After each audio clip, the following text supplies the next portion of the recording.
Governor Walker, welcome. Good to see you. Great to have you to Missouri. Great to have you to the heart of America, which is not foreign to you, of course. You're to our north, where you have. I was telling somebody before you came to visit. I said you were, my words. You were Trump before Trump was Trump. You really were. I mean, you were known as the guy who busted the China. We might be the Midwest version of Trump, right? That's right. That's right. I mean, are you uncomfortable with that label? I am, because I always say when people explain, they say, I love what Trump does. He's just got a New York style. I'm a little bit different. You know, that doesn't play exactly the same in the Midwest, but we appreciate what he, actually, in a way it does, because I always said, we put our faith in people who do not talk, because too many people on the coast talk but don't do. So I don't mind it at all, because it just means we got things done. And then that propelled you, really. I remember well covering you then. You ran for president, and many people at that time believed you were the guy. You've subsequently gone on to do some fantastic things, and we'll talk more about that in a minute. But can you talk to me about your trajectory, how you went from being a Midwestern governor to really the star of the Republican Party? Well, it was just simple. We just did what we said we were going to do. Unfortunately, I wish that wasn't the case, that made you such a big deal. But particularly in our state, because Wisconsin, you know, we hadn't gone Republican for president since Reagan in '84. I'm the only Republican elected governor in Wisconsin this century, so that kind of tells you what things are like there. And I hope that's something that someone will join me soon on. I don't want to be out there by myself. But I think particularly when we took on the kind of reforms that we did, really we're just about taking power out of the hands of the elite, out of the big government special interest, and putting it back firmly into the hands of the hardworking people of our state and the people they duly elect. Well, those big interests didn't like that. What made it even worse for them, though, is it wasn't just that it got the national attention of those special interests, but AFSCME, the Public Employees Union, started in Wisconsin. The progressive movement under Fighting Bob La Follette started in Wisconsin.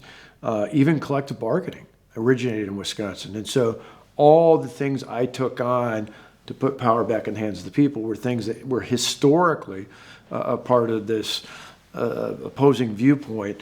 And so they took it personally, and they wanted to shut it down. And we didn't back down, because sadly, all too often, not just in Washington, State House, and oftentimes even at the city and local level, conservatives back down. And I just think there was a strong sense, I think it's part of the reason why Trump has so much appeal. There's a whole core of voters, not just conservatives, but even independent voters, who are just happy to see people who are willing to stand up and follow through on what they said they were going to do. Who's the governor most closely aligned to you today, do you think, sitting in office? Well, I think in style, maybe a lot of people say Ron DeSantis, and I like a great deal what he's done. But I actually think the best governor in America right now is Kim Reynolds, governor of Iowa. I mean, she's rock solid. I think she has a similar approach to mine, which is be tough, but do it with a smile on your face. You know, be pleasant with people, be Midwest nice, but don't use that as a veil to keep you from getting the job done. Kim Reynolds famously, we heard on the issue of school choice in particular, did something that a lot of Republicans are not well known for doing, never mind governors, primarying members of her own Republican legislature to get things accomplished. She did, big time. That's pretty big. I'm pretty proud of her for that. I was happy to support her when she ran for lieutenant governor and then helped her in her transition. She and Terry Branstad, who to his credit was not only a great governor, he continuously raised her up knowing he wasn't going to be there forever. And so she was ready the moment she hit the ground.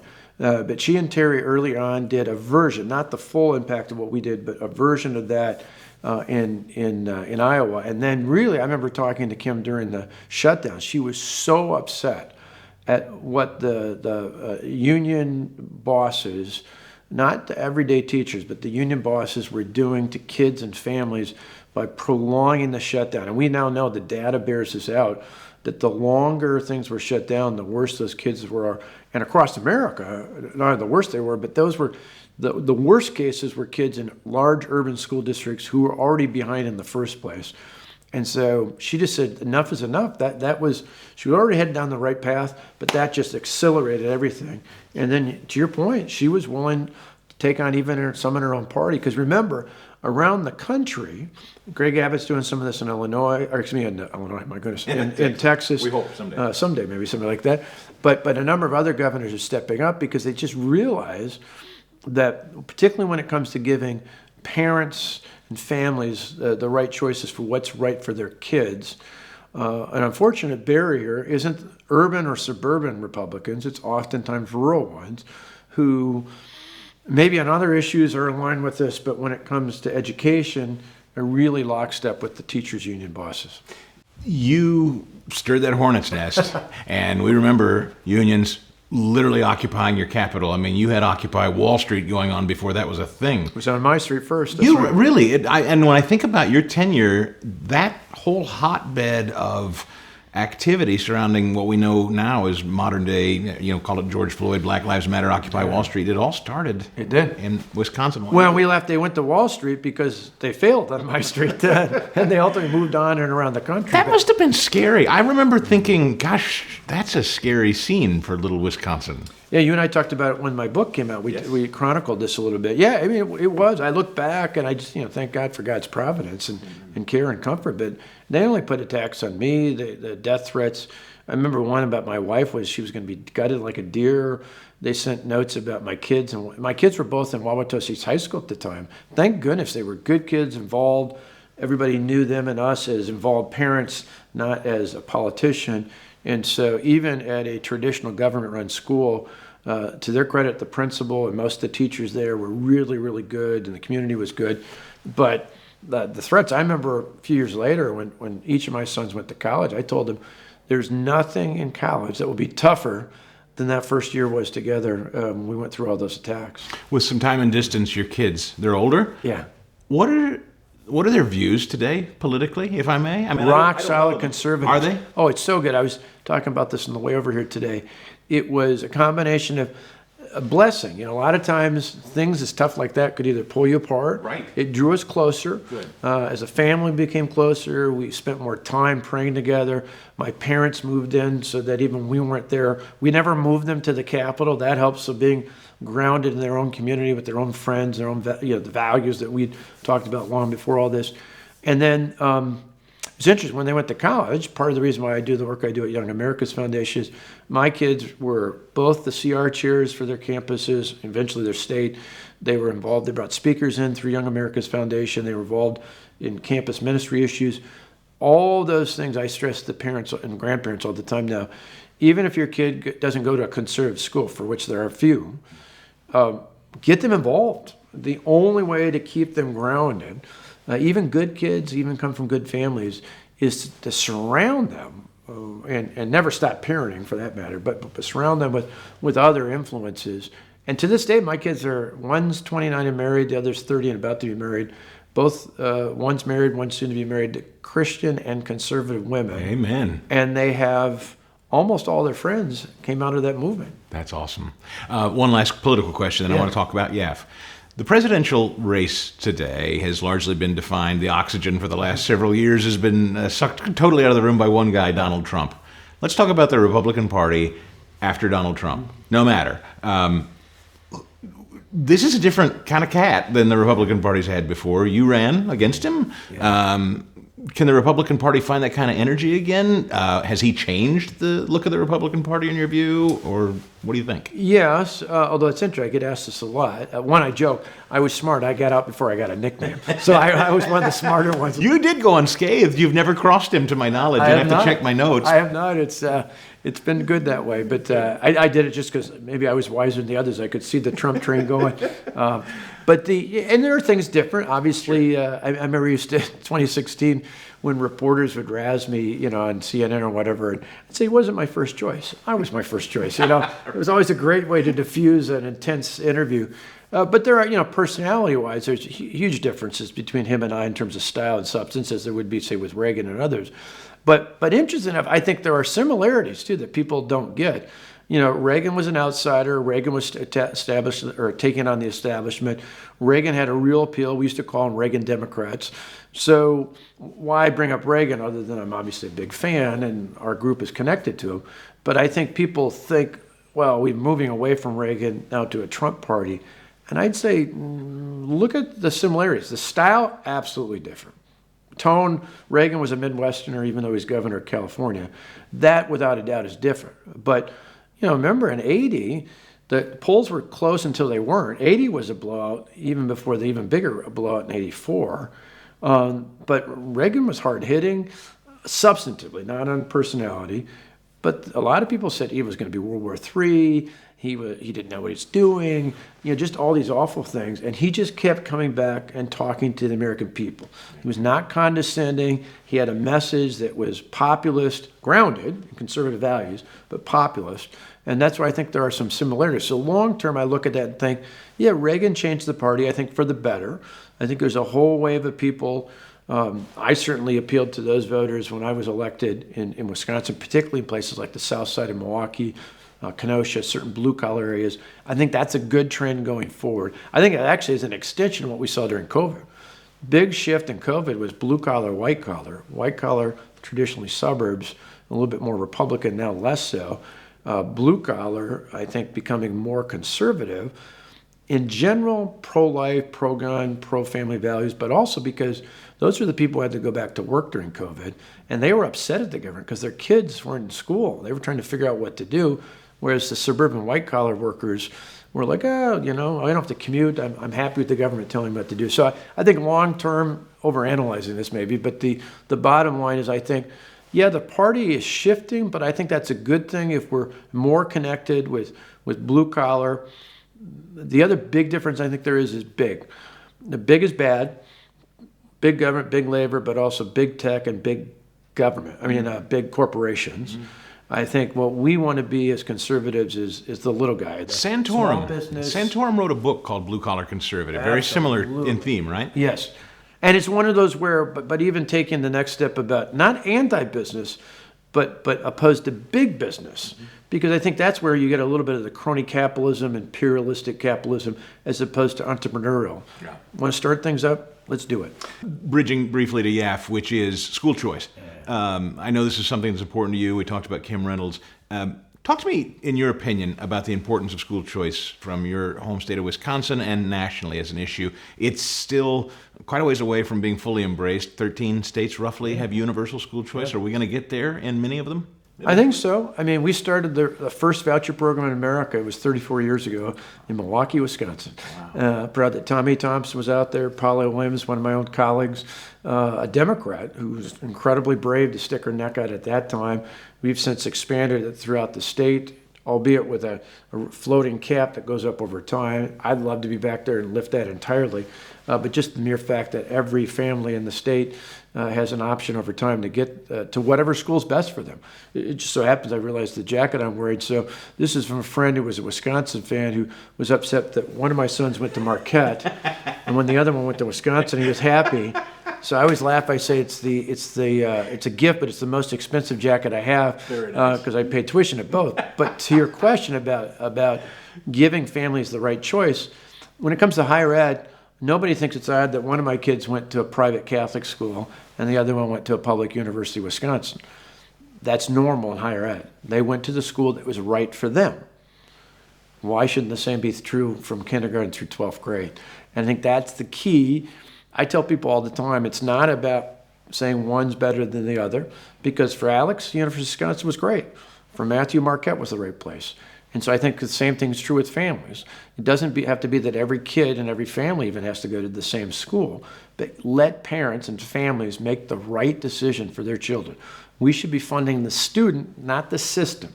The system's got all sorts of holes in it. I think we've seen that since COVID hit. I think that's part of the reason why there has been at least an acceleration, not nearly enough to finish the job off, but an acceleration over the past 4 years. It's because parents and grandparents saw what was missing in the traditional government-run school and wanted to make a difference. How about the explosion of homeschool? Does that shock you? No, we see it at Young America's Foundation. I think it is just really parents saying, enough is enough. I got to, not only what's missing, so that's part of it, but I think even worse, what was there. When you think about being exposed to, if I had a daughter, my kids are boys, but if I had a daughter these days, I'd be like, are you kidding me? I'm not going to a school where they let young men into the women's bathroom, where young men compete against young women in sports, where, for goodness sakes, even in, not just in the San Francisco area, but even in the Midwest, we have schools where they have kitty litter in the corner, for people who think they're cats. I believe in being generous to people. At some point, enough is enough. You just got to speak truth. For all the talk about science a few years ago, the science is pretty clear. Amen. Yeah. So let's talk about Young America's Foundation. You guys have been doing some fantastic work. I know you've been with them now for a few years. I've seen you at various functions around the country. For people that aren't familiar with it, give us a kind of a 30,000-foot view. YF.org, YF.org. Simply put, we train the next generation of leaders in the fight for freedom. So we're on college campuses, we're in high schools, we work with middle school kids. We focus on, we're a 501c3, so we're not political in the sense that we're not campaigning, but we're clearly unabashedly conservative. Individual liberties, free enterprise, strong national defense, traditional American values. It's why we're aligned with Ronald Reagan. He was one of our leaders early on after it started at the home of William F. Buckley Jr. Ronald Reagan got involved in the 60s. Eventually, when he was president, our college conferences were held at the White House. And over a quarter century ago, we took over the Reagan Ranch. So we have conferences all over the place for all different age groups, college, high school, and middle school, Reagan Ranch, Reagan Boyd Home, Washington, D.C., and regional sites across the country. We train, inspire, and equip kids to then go to their college campuses or their schools, speak out, get active, bring in the biggest conservative lecture series in America. So everybody from Ben Shapiro to Ben Carson and everywhere in between. And then we broadcast all of that. And so our YouTube channel, for example, YAF TV, has more than 1.7 million subscribers. Wow. And last year we just exceeded 1.4 billion views. So that's kind of our whole spectrum of things. College kids specifically, is that sort of your focus? Well, we started out with college. When we took over the ranch, we went into high school. And the last few years since I started, we decided we got to get younger. So we even do what's called a middle school expedition, which is a great way to get those middle school students and their parents engaged. Then in high school, we help them on their school campuses. And by the time they get to college, hopefully we've geared them up, prepared them for what's going to be an onslaught. And these are families that can reach out to you anywhere, anytime, even if the school maybe doesn't have any kind of formal association? Yes. Yeah, so the cool thing is we have chapters, which is more active in college than anywhere else. But you don't have to be, you can be an individual member, you can come to conferences. We get students all the time. In fact, I had a kid once tell me, I'm conservative, but my high school is too liberal, I don't want to tell anybody. I said, just come to the Reagan Ranch to one of our conferences. After 2 days in, I saw him, he came running across, I'm going to start a chapter. Because he realized, number one takeaway is not just these great speakers at the conferences, not just that the food and lodging and all that's taken care of, it's that they realize they're not alone. Yeah. Do you think that we will see, it seems the Gen Z generation we've heard seems to be voting a little more conservative. Are you sensing that, or is that organic, or is that taught? Taught. So it's a couple things. Some of it's the work, not just we at Young America's Foundation, but there's a bunch of other groups in this sphere working on the same thing. I think you see a split, at least in the polling we've seen for college voters in particular, and that is young men have gone strikingly more conservative. Young women are still fairly liberal. I think it's a combination of things, some of its issues, some of its personalities. More than anything, it's overload. The young men realize they're being blamed for things they have nothing to do with, and they've had it. They're tired of being victimized and pushed back. And like the young men we saw at UNC holding up the American flag from the fraternity there's just a pushback on that. That crosses lines racially? Oh, totally. In fact, it's interesting. We asked not just male, female, but on college campuses, beyond just the voting, you ask simple things like, do you think someone born a man should compete against women? College campuses, 2/3 say, no, that's not fair. You ask them, should race be a factor in enrollment in college or even in employment? About 2/3 say, no, that's not fair. And when you cross-stab it by race, black, Hispanic, white, almost all the same. Wow. There's a meritocracy. There's a similarity there. People understand these core values. I've said a major driver in why young people overwhelmingly appear to be more liberal than they are is because that's all they hear. Mm-hmm. And so they're really intimidated to speak up. We asked on a political spectrum, college students about 2 months ago, are you conservative, are you liberal, are you moderate, somewhere in between? More liberals than conservatives. Number one answer, moderate. What that tells me, on a college campus, you are rewarded if you say you're a liberal. So to say that you're moderate or conservative means, I think, an overwhelming majority of students are more aligned with our values and our beliefs. They're just intimidated to say it out loud. That is the work of, if people want to know more, again, they go right to your website and they can sign up. YF.org, or if you want to know the recent Reagan movie, a lot of people love to see that. So we had ads at the movie theater. ReaganRanch.com takes you to the same spot. That's so cool. And as for you, your future, you going to be with YAF in the long term? You think maybe ever getting in a run again? I gave him a contract through 2026. People ask me all the time if I ever run. I said, well, I'm a quarter century younger than Joe Biden, so I got plenty of time. Governor, we appreciate your time today. Thank you. Thank you, sir.